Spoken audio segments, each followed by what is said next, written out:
there is a kind of a passing that happens without saying too much. I've just basically said too much now because of you.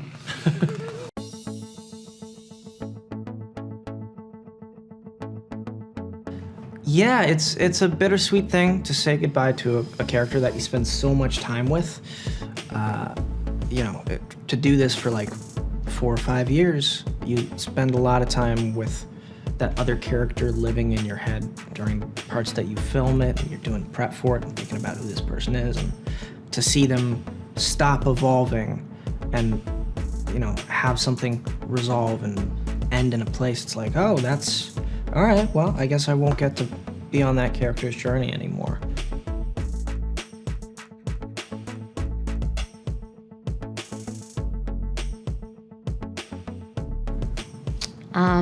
It's felt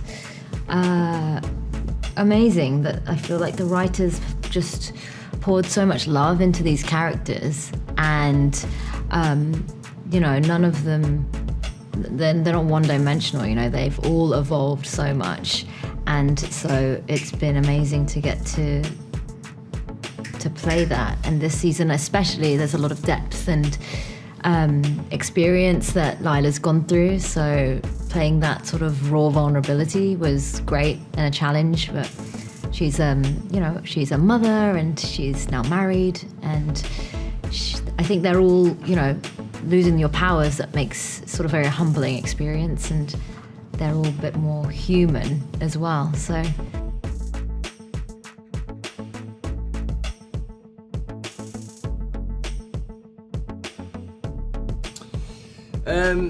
the weird thing for me is like I don't think I ever really like say goodbye to a character because they kind of like live on,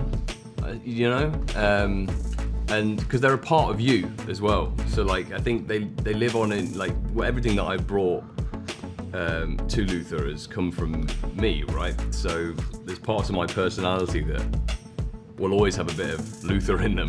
Yeah.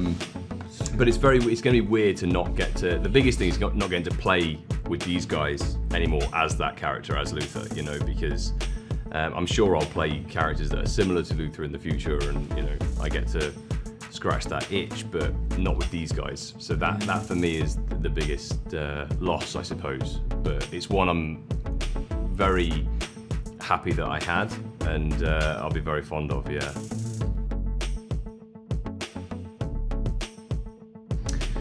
Oh yeah, he gets them back, but he's incredibly unhappy about getting his powers back. It's not his choice, and ultimately because he associates his former self with unhappiness, with destruction, with the lack of control, and the powers of the thing. The powers that there's a thing that encapsulates all of that. So when it's kind of forced back upon him, he feels like he has no choice anymore other than just to become that kind of completely reckless version of himself that he once was, even though he was kind of miserable without them too, He sort of just doesn't know how to be happy, that fella.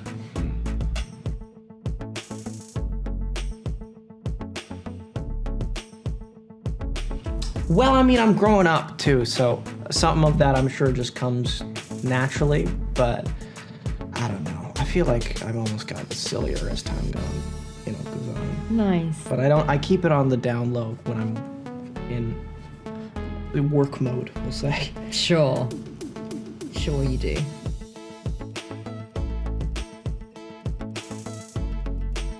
Yeah, there's a kind of death that happens. But it's interesting you talking about goodbyes, and how I heard this interesting thing recently that said that, do you die when your physical form dies, or do you die when the imprint that you left on the living finally goes? That kind of way, where all of the people that knew you, they all go, so that when your memory dies. Yeah, when your memory dies, and so I think that's what it feels like with the end of the show. It feels like we're sort of living on very much in the real, or the imagination, and in the kind of post-real physical world, there is a kind of a passing that happens without saying too much. I've just basically said too much now because of you.